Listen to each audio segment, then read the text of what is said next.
But this OJ, anybody, for all of my audiences that are 30 years old under, you don't really understand. I get it. It's a little before your time. But I'm telling you, J.Simpson, former running back, Buffalo Bills, USC, Heisman Trophy winner, movie actor. He's on Naked Gun movies in the early 90s. This murder trial it really changed cable TV at the time. I never heard of court TV before. It was just it was a story.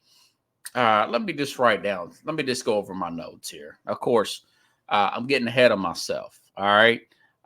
Simpson, 76, passed away today, prostate cancer. I just rewatched the 7-hour documentary. If you get a chance, you can find it on cable, usually on demand, or you can stream it. Look up the OJ Made in America. It's a 7-hour docu-series. It is really fantastic here. But I just, over the last couple of weeks, I've rewatched this 7-hour documentary, best sports doc ever. Talks about his whole childhood, goes all the way back to the 60s with the Watts riots, racial issues when the LAPD, black folks there. It talks about it. He's getting the USC Heisman Trophy winner. He was the most marketable athlete of his time. This guy was doing, after he got out of college, went on to the play for the Bills here. He was doing Hertz commercials. He was not only just doing the commercials, he was doing the printing ads. That was how marketable he was at one time. And I saw this in another documentary about Arnold Schwarzenegger, that he was being thought of to play the Terminator in the 1984 version there, in which ultimately went to Arnold Schwarzenegger. But it wasn't it wasn't sought out to be a good movie for him because he come off as too nice of a guy. Believe that or not. But like I said, in the late 80s, early 90s, you had the Naked Gun movies, Liam Neeson, very funny, very goofy, like those in the Hot Shots type of movie. It's kind of like one of those. But so, all right, now you fast forward to it, June 94. Let me just say this, okay? 12 years old, I was living with my dad in Destin, Florida. School had gotten out. Went up to stay with my mom. Meet up with some of my old friends I went to school with here in the Nashville, Tennessee area. So I go back to my mom's place around the end of May 1994. Here, I was about a month, 2 months from turning 13. So I'm watching. I'm a big Sports Center guy. Love sports. I know who OJ was. I'm watching it that Sunday night or the Monday after these murders happen. These supposedly happen on Sunday night, overnight in the Central Time Zone around 10 o'clock, 10 o'clock local time there. And so I'm watching this stuff. I said, man, I wonder what happened. People around the way, just hearing adults talk, a lot of chatter. What happened to O.J. Simpson's ex-wife and this waiter? There were talks that maybe she was in some kind of drugs issues and whatnot at that time. Maybe that she owed a drug dealer money and someone killed her. Nobody really didn't think it was O.J. at that point. And then a few days go by. Then I'm seeing that he's the only. One news report said O.J. Simpson was the only suspect in that particular trial, in that particular murder. So that's on like a Wednesday, right? On Friday, mom gets paid. I go bowling with a friend of mine. I memorized everything that happened that week. And, we're 12 years old, go bowling, have a good time, meet some young girls. Actually met my first girlfriend of that year. And walk back, and the finals are on. The finals are on one screen, and between the Knicks and the Rockets, and then you got OJ running from the police, driving away from the police in that white Bronco. So, you've got that going on here. All right. And it's getting later at night. The game goes off. And then I flip over to CNN. I'm at my mom's place, and I'm watching. It's dark there. And because a lot of people thought he was going to kill himself and everything, they talked him out of the car, arrest him. So it's one of those things you remember, especially if you're a sports fan like me, even at 12. You remember every little detail of what happened that day, that week, leading up to him actually getting arrested and charged with those with those double murders. Fast forward to the trial. Okay, I was living back with my dad there. We had a hurricane. I was in Fort Walton Beach, Florida, Bruner Middle School, 8th grade. It was on a Tuesday, October 3rd. I mean, I vividly remember all this stuff. This is how big this thing was. The teachers brought in the big TV on the stand, the rollers, right? She brings in, first of all, we knew a hurricane was heading this way. Hurricane Opal. It turned out to be a big hurricane. And they were kind of winging it. Those last 2 days, raining constantly in the Destin, Fort Walton Beach, Florida area. So they bring these TVs in and turn the OJ trial on. And I'm going to see if I can play this because they found out, we found out that it was going to be, that they had a verdict already. They had a verdict in the OJ trial. Listen, this is from, I got this from the X out. This is the Oprah audience, but I wanted you to hear this. This woman's voice, 95 million people, the woman from the jury read this. Listen up. Let's see if we can get it here. Superior case number BA097211.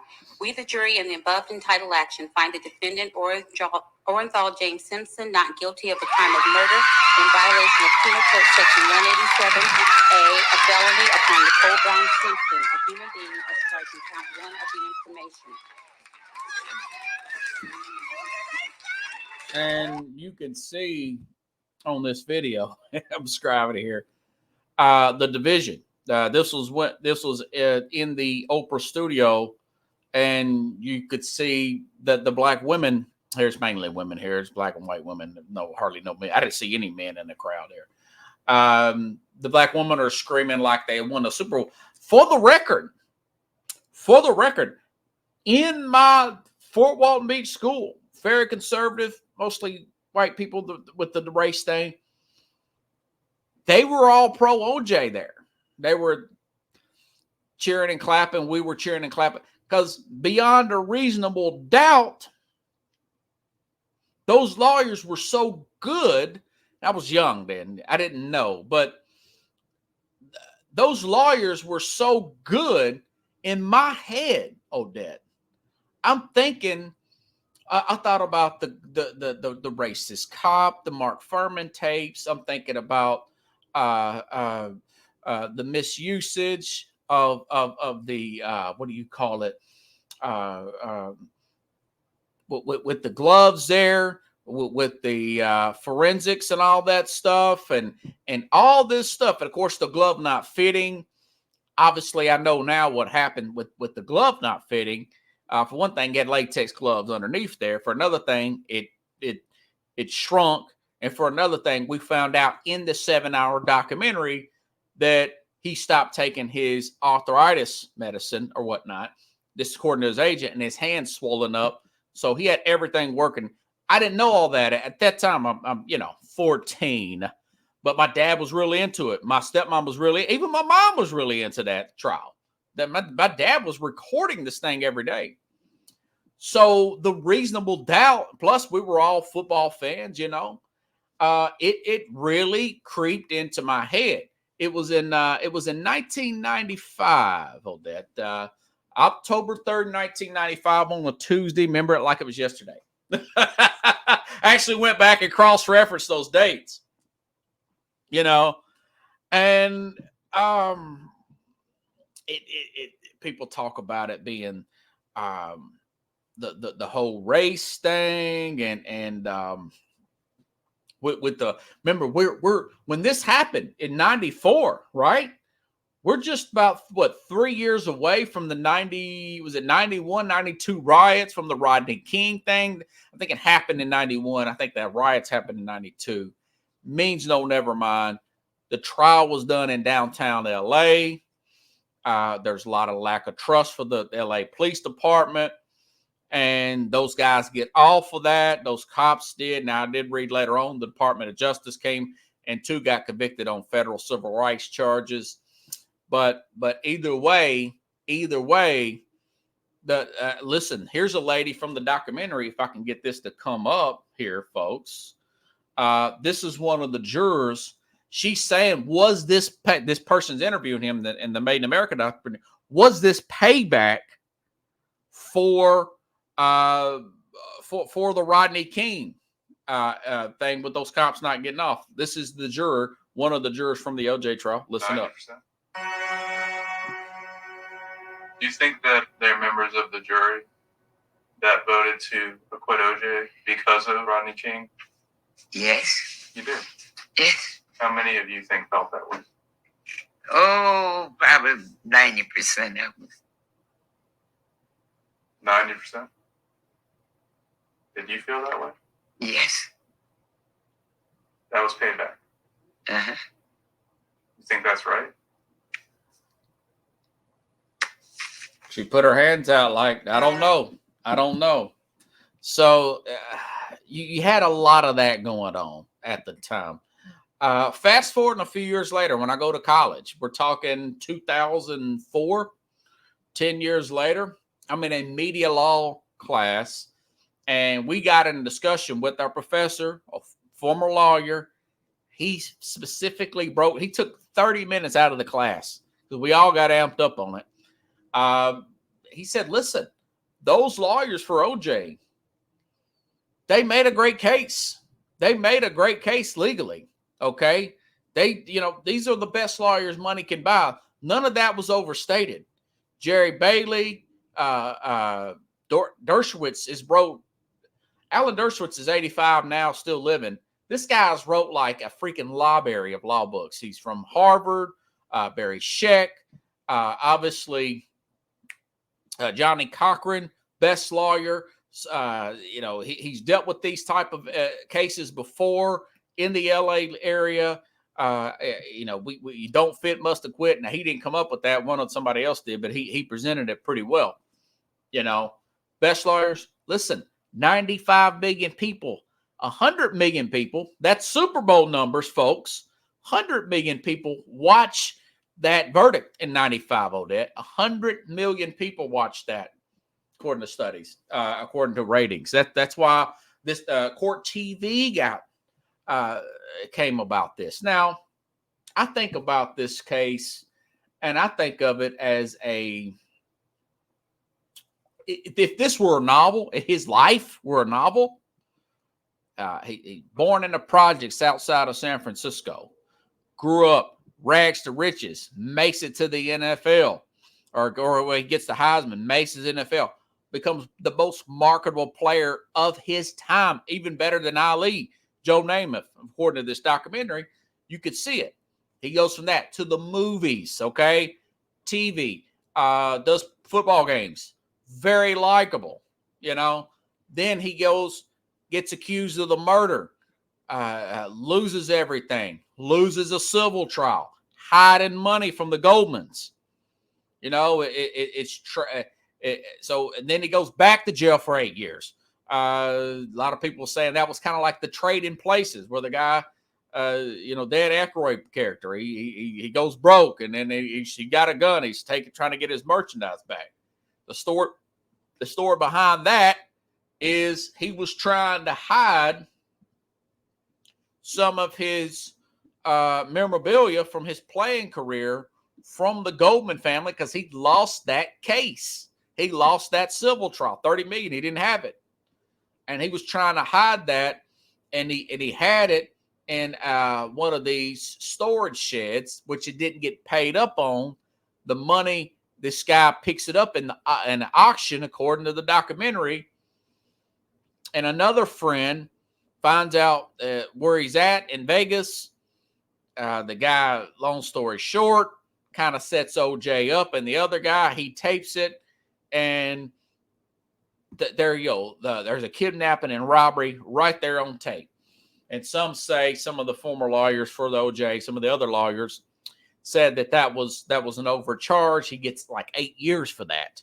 Gets out in 2017 and kind of just, hangs out in Nevada, plays golf, and we know that he got prostate cancer and passed away there. But it's one of the most interesting cases of all time. It is the trial of a century. I even got a little clip here from Dave Chappelle. Comedians had a field day with this. This is Dave Chappelle. Very funny thing from one of his Netflix special, where he's saying a time where he met O.J. Simpson. This is one of the few times that he met O.J. Simpson. Listen up, everybody. Close behind him was O.J. Simpson, newly released from jail. The restaurant fell still. I was shocked. I didn't mean to say it out loud, but it just came out. O.J. He stopped, turned around to see who said it, saw my black face, and correctly assumed it was me. That's so funny. I was sitting in the corner of the booth. He leaned over all the white people I was having dinner with and shook my hand. How are you, young man? He looked in my eyes, and I could see in his eyes that he didn't remember meeting me the first time. Second time. And then he walked away. And I looked back at my agents, and all of them had nothing short of disgust on their faces. And the only one with the courage to voice their disgust was a woman named Sharon, who used to represent me. How could you, she said. How could you shake hands with that murderer? I said, Sharon, with all due respect, that murderer ran for over 11,000 yards. Dave Chappelle. So my opinion on all that, essentially, as an older person, after I looked over the evidence and everything, you would have to be really, really biased or not paying the person with the least amount of common sense could know that OJ did this thing. Just a little bit of common sense could have the opinion that he had done it. Again, with the documentary quote, his agent actually said that after he got acquitted, him and this agent had smoked a joint one night, and he said that if Nicole would have never charged him with that knife, that she'd be alive. So that was said. I think a lot of people later on kind of looked at it and thought, well, yeah, it looks like that he had gotten away with that, But it is what it is. It's a lot of time has passed on this thing, but I tell you what, just if you looked over the internet like I have today and on TV, it's just as fresh as if this thing just happened. People still arguing about it and everything. But like I said, it's like a Shakespearean tragedy. I mean, a rise, rags to riches, the fall from grace, beating the trial, the love story there, the murder, the heartbreak with the family. And Mr. Goldman, he said something about it today. He was quoted, said it still doesn't bring back his son and everything. But and I'm surprised that he didn't do anything to OJ for this. I mean, he was really that's the father of the waiter who was wrong place, wrong time. He was just returning glasses. That's all he was doing. He was turning her. She left her glasses there, and I guess he knew who she was, and he tried to return her sunglasses, or I think it was regular eyeglasses, whatever. And he ended up getting killed. He was 25 and wanting to start his own restaurant, and had all the plans ready to do that, and had a bright future ahead, according to his dad, Mr. Goldman. So thought I'd give this some time. Yeah, I put 24 minutes into it because it's a big story.